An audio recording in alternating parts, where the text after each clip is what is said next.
എല്ലാവർക്കും സുഖമല്ലേ? നമുക്കിന്ന് പുതിയ ചാപ്റ്റർ തുടങ്ങിയാലോ? നമ്മളിന്ന് ഡിസ്കസ് ചെയ്യാൻ പോകുന്നത് 9th ചാപ്റ്ററാണ് ഹൈഡ്രജൻ. ഹൈഡ്രജൻ നിങ്ങൾക്ക് എല്ലാവർക്കും നല്ലപോലെ പരിചയമുള്ള ഒരു എലമെൻ്റാണ് അല്ലേ?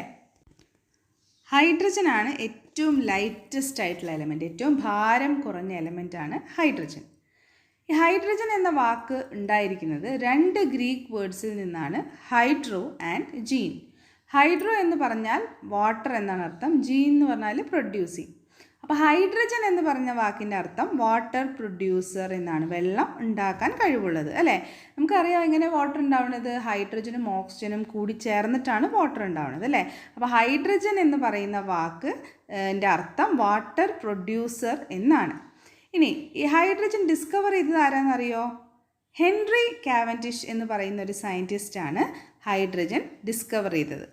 പക്ഷേ ആ ഹൈഡ്രജന് ആ പേര് നിർദ്ദേശിച്ചത് ലാവോയിസിയർ ആണ്. അപ്പോൾ Henry Cavendish discovered hydrogen but the name was given by Lavoisier. Periodic ടേബിളിൽ ഹൈഡ്രജൻ്റെ സ്ഥാനം എവിടെ വരണം, അത് ആദ്യം തൊട്ട് തന്നെ വളരെ വിവാദപരമായിട്ടൊരു കാര്യമാണ്. കാരണം എന്താണെന്ന് വെച്ചാൽ ഹൈഡ്രജന് വളരെയധികം സിമിലാരിറ്റീസ് 2 ഗ്രൂപ്പ് ഓഫ് എലമെൻസുമായിട്ട് കാണിക്കുന്നുണ്ട്. അതായത് ഫസ്റ്റ് ഗ്രൂപ്പായിട്ടുള്ള ആൽക്കലി മെറ്റൽസുമായിട്ടും അതേപോലെ തന്നെ നമ്മുടെ 17ാമത്തെ ഗ്രൂപ്പിലെ ഹാലോജൻസുമായിട്ടും ഒരുപാട് സിമിലാരിറ്റീസ് ഹൈഡ്രജൻ കാണിക്കുന്നുണ്ട്. അതുകൊണ്ട് അത് ഫസ്റ്റ് ഗ്രൂപ്പ് എലമെൻസിൻ്റെ ഒപ്പം വയ്ക്കണോ അതോ ഹാലോജൻസിൻ്റെ ഒപ്പം വയ്ക്കണോ എന്നുള്ളത് ആദ്യം മുതൽക്കേ ഉള്ളൊരു പ്രശ്നമാണ്. First of all, let us see what is the resemblance of hydrogen with alkali metals. Alkali മെറ്റൽസും ഹൈഡ്രജനുമായിട്ട് എന്തൊക്കെ സിമിലാരിറ്റീസ് ആണുള്ളത് നമുക്ക് നോക്കാം.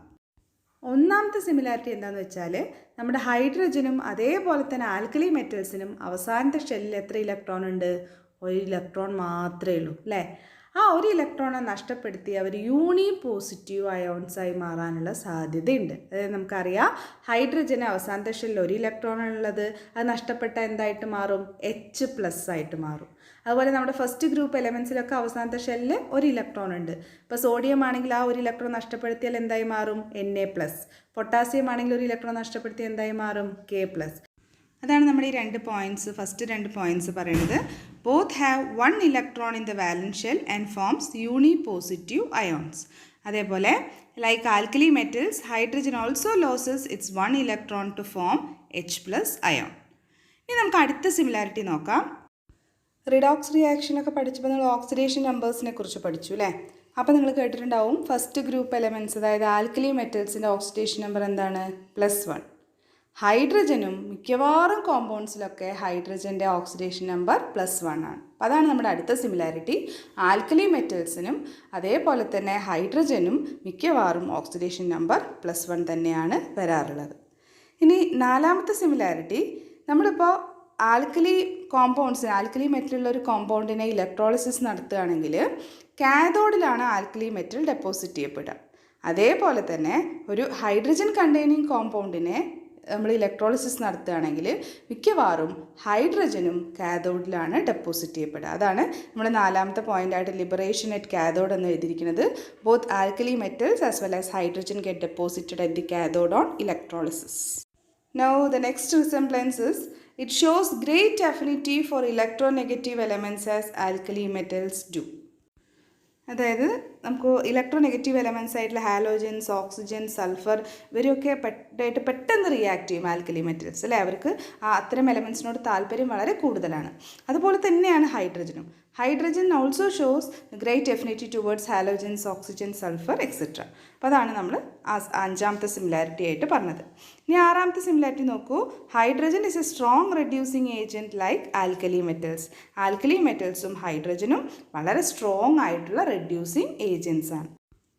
അപ്പോൾ ഇത്രയേറെ നമ്മൾ കണ്ടത് ഹൈഡ്രജൻ ആൽക്കലി മെറ്റൽസുമായിട്ട് കാണിക്കുന്ന റിസംബ്ലൻസ് എന്തൊക്കെയാണ്, എന്തൊക്കെ സിമിലാരിറ്റീസ് ആണുള്ളതെന്നാണ് നമ്മൾ കണ്ടത്.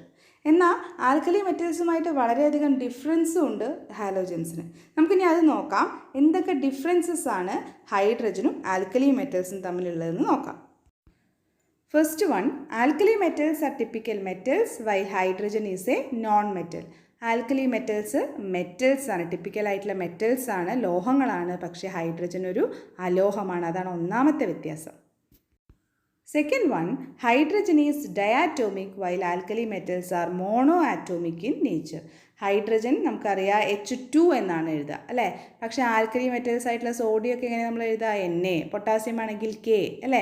അപ്പോൾ ആൽക്കലി മെറ്റൽസ് ഒക്കെ മോണോ ആറ്റോമിക് ആണ്, പക്ഷേ ഹൈഡ്രജൻ ഡയാറ്റോമിക് ആണ്. എളുപ്പമല്ലേ പഠിക്കാൻ, രണ്ട് ഡിഫറൻസും വളരെ എളുപ്പമാണ്. മൂന്നാമത്തെ എന്താണെന്ന് വെച്ചാൽ ionization energy of hydrogen is very high as compared with alkali metals. Alkali മെറ്റൽസിൻ്റെ അയോണൈസേഷൻ എനർജി വളരെ കുറവാണ്, പക്ഷേ ഹൈഡ്രജൻ്റെ അയോണൈസേഷൻ എനർജി എന്ന് പറയുന്നത് വളരെ വളരെ ഹൈ ആണ്. അതാണ് നമ്മൾ മൂന്നാമത്തെ വ്യത്യാസമായിട്ട് പറഞ്ഞിരിക്കുന്നത്. ഇനി നാലാമത്തത്, compounds of hydrogen R mainly covalent while those of alkali metals are ionic. അപ്പോൾ ഇതിനൊരു എക്സാമ്പിൾ പറയുകയാണെങ്കിൽ HCl അല്ലേ. HCl നമുക്കറിയാം ഒരു കോവാലൻറ്റ് കോമ്പൗണ്ടാണ്, പക്ഷേ NaCl ഒരു അയോണിക് കോമ്പൗണ്ടാണ്. അപ്പോൾ അതാണ് പറയുന്നത് ഹൈഡ്രജൻ കോമ്പൗണ്ട്സ് മിക്കവാറും കോവാലൻറ്റ് കോമ്പൗണ്ട്സും ആൽക്കലി മെറ്റൽസ് ഉണ്ടാക്കുന്ന കോമ്പൗണ്ട്സ് അയോണിക്കുമാണ്. അപ്പോൾ ഇതൊക്കെയാണ് ആൽക്കലി മെറ്റൽസും ഹൈഡ്രജനും തമ്മിലുള്ള ഡിഫറൻസസ് എന്ന് പറയുന്നത്. നമ്മൾ പറഞ്ഞു ഈ ആൽക്കലി മെറ്റൽസുമായിട്ട് മാത്രമല്ല സിമിലാരിറ്റി കാണിക്കുന്നത്, ഹൈഡ്രജൻ ഷോസ് സിമിലാരിറ്റി വിത്ത് ഹാലോജൻസ് ഓൾസോ അല്ലേ. അപ്പോൾ നമുക്ക് ഹാലോജൻസുമായിട്ട് എന്തൊക്കെ സിമിലാരിറ്റീസാണ് ഹൈഡ്രജൻ കാണിക്കണമെന്ന് നമുക്കിനി നോക്കാം. First one, like halogens, hydrogen atom can accept one electron to form hydride ion.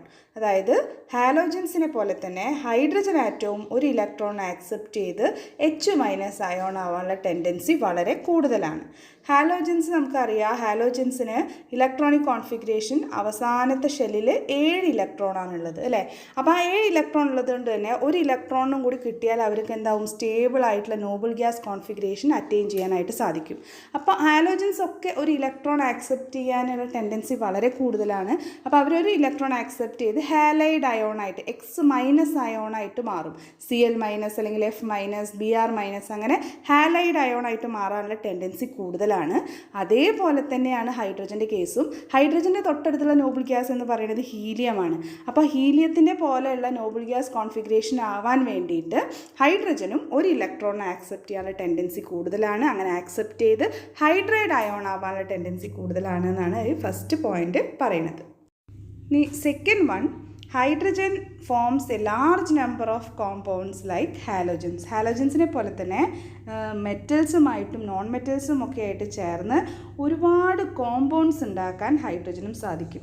നമുക്കറിയാം, ഇപ്പോൾ ഹാലോജൻസ് ആണെങ്കിൽ ഇപ്പോൾ ക്ലോറിൻ ഒരു എക്സാമ്പിളായിട്ട് എടുക്കുകയാണെങ്കിൽ sodium chloride, lithium chloride, calcium chloride അല്ലേ, അങ്ങനെ ഒരുപാട് കോമ്പൗണ്ട്സ് ഉണ്ടാക്കുന്നുണ്ട്. SiCl4, CCl4 ഒക്കെ നിങ്ങൾ കേട്ടിട്ടുണ്ട്. അതേപോലെ തന്നെയാണ് ഹൈഡ്രജനും.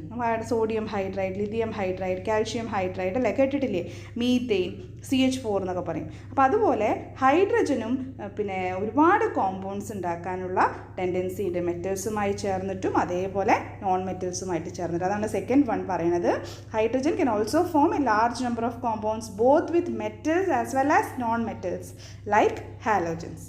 ഓക്കെ, ഈ തേർഡ് പോയിന്റ് എന്താ പറയണത് നോക്കൂ. Just like halogens, hydrogen also exhibit an oxidation state of -1 in some of its compounds such as metal hydrides. Metal hydrides നിങ്ങൾക്ക് അറിയാം എന്താണ്, സോഡിയം ഹൈഡ്രൈഡ് അല്ലേ, NaH, അതുപോലെ പൊട്ടാസ്യം ഹൈഡ്രൈഡ് KH. അതിലൊക്കെ ഹൈഡ്രജൻ്റെ ഓക്സിഡേഷൻ സ്റ്റേറ്റ് എത്രയാണ്? ആ കേസിൽ മാത്രമാണ് ഹൈഡ്രജൻ്റെ ഓക്സിഡേഷൻ സ്റ്റേറ്റ് -1 വരുന്നത് അല്ലേ. അല്ലെങ്കിൽ ഹൈഡ്രജൻ്റെ എപ്പോഴും ഓക്സിഡേഷൻ സ്റ്റേറ്റ് +1 ആണ്. റയർ കേസുകൾ ഇങ്ങനെ മെറ്റാലിക് ഹൈഡ്രൈഡ്സിൻ്റെ കേസിൽ ഹൈഡ്രജൻ്റെ ഓക്സിഡേഷൻ സ്റ്റേറ്റ് -1 ആണ്. ഹാലോജൻസും അതേപോലെ തന്നെ ഹാലോജൻസിൻ്റെ ഒക്കെ ഓക്സിഡേഷൻ സ്റ്റേറ്റ് നിങ്ങൾ പഠിച്ചിട്ടുണ്ടാവും, -1 ആണ്. അപ്പോൾ അതാണ് അടുത്ത റിസംബ്ലൻസ് ആയിട്ട് പറയുന്നത്. ഹൈഡ്രൈഡുകളിൽ ഹൈഡ്രജൻ്റെ ഓക്സിഡേഷൻ സ്റ്റേറ്റ് -1 വരുന്നത് പോലെ തന്നെ ഹാലോജൻസിൻ്റെയും ഓക്സിഡേഷൻ സ്റ്റേറ്റ് -1 ആണ്. ഇനി ലാസ്റ്റ് വൺ, ഹാലോജൻസിനെ പോലെ തന്നെ ഹൈഡ്രജൻ മോളിക്യൂളും ഡയാറ്റോമിക് ആണ്. അതായത് നമുക്കറിയാം ക്ലോറിൻ അല്ലെങ്കിൽ ഫ്ലൂറിൻ, ബ്രോമിനൊക്കെ നമ്മൾ എങ്ങനെ എഴുതുക, F2, Cl2, Br2, I2 അല്ലേ, അവരൊക്കെ ഡയാറ്റോമിക് ആണ്. Hydrogen molecule is also diatomic, H2 എന്നാണ് അല്ലേ, ഡൈഹൈഡ്രജൻ ആയിട്ടാണ് നമ്മൾ എഴുതുക. അപ്പോൾ അതാണ് ആറ്റോമിസിറ്റി നോക്കുകയാണെങ്കിൽ ഹാലോജൻസും ഹൈഡ്രജനും സിമിലർ ആണ്, അവർ ഡയാറ്റോമിക് സ്റ്റേറ്റിൽ എക്സിസ്റ്റ് ചെയ്യുന്നവരാണ്. അപ്പോൾ ഇതൊക്കെയാണ് ഹൈഡ്രജനും ഹാലോജൻസും തമ്മിലുള്ള similarities. Now let us see what are the differences between hydrogen and halogens. First one, Halogens form halides with very large number of metals, but hydrogen forms hydrides with only a smaller number of metals. ഹൈഡ്രൈഡ്സിന് എക്സാമ്പിളായിട്ട് നമുക്കറിയാവുന്ന വളരെ കുറച്ചെണ്ണമാണ് അല്ലേ. Sodium hydride, potassium hydride, lithium hydride, calcium hydride, അങ്ങനെ കുറച്ച് ഹൈഡ്രൈഡുകളേ ഉള്ളൂ. പക്ഷേ ഹാലൈഡുകൾ അങ്ങനെയല്ല. നമുക്കറിയാം ഒരുപാട് ഹാലൈഡുകളുണ്ട് അല്ലേ.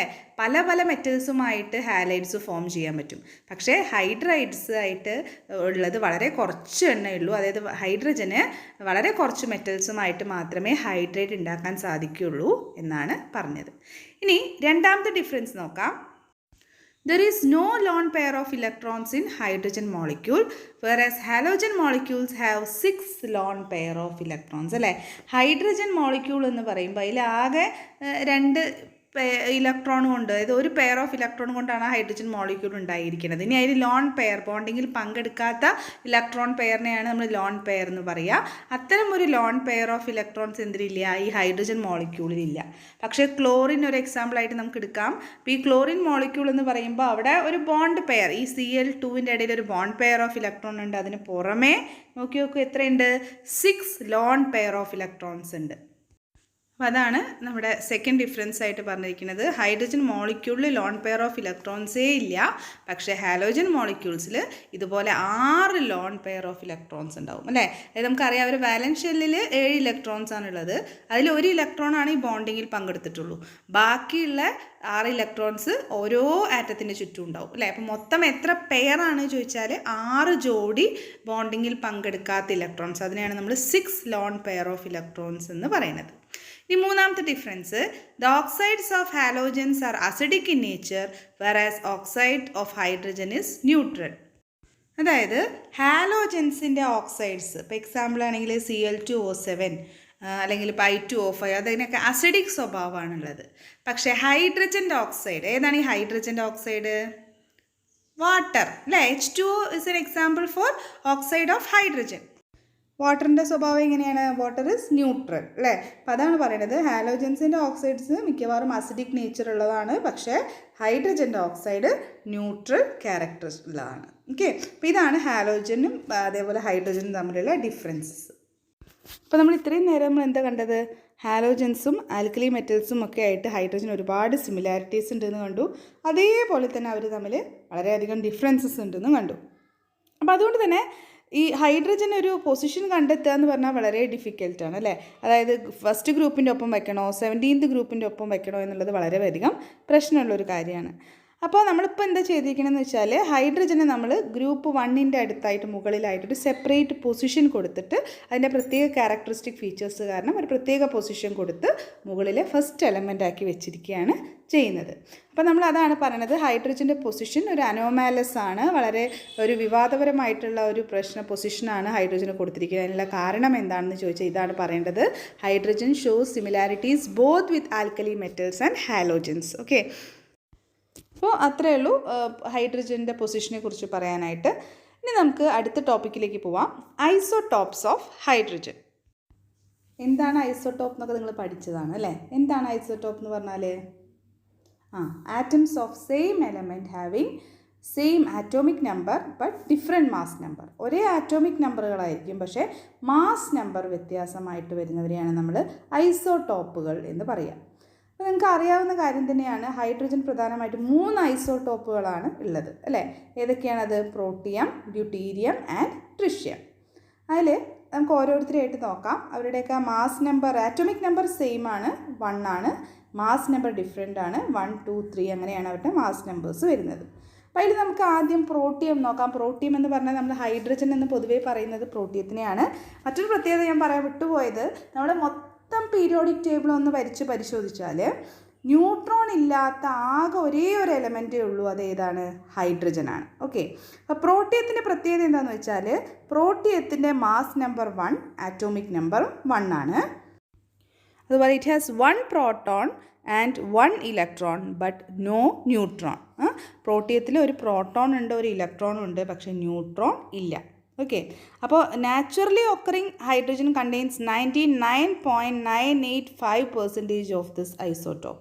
അപ്പോൾ ഇതാണ് ഏറ്റവും കൂടുതൽ 99.985% ഉള്ളത് ഈ പ്രോട്ടിയം എന്ന് പറയുന്ന ഐസോട്ടോപ്പാണ് ഹൈഡ്രജൻ്റെ നാച്ചുറലി ഒക്കറിങ് ആയിട്ടുള്ളത്. ഇനി നമുക്ക് രണ്ടാമത്തെ ആളുടെ അടുത്തേക്ക് പോകാം, ഡ്യൂട്ടീരിയം. ഡ്യൂട്ടീരിയം എന്ന് പറയുമ്പോൾ അതിന് ആറ്റോമിക് നമ്പർ 1 ആണ്, മാസ് നമ്പർ 2 ആണ്. അതിൻ്റെ റെപ്രസെൻറ്റേഷൻ അവിടെ എഴുതിയിട്ടുണ്ടോ എന്ന് ശ്രദ്ധിക്കുക.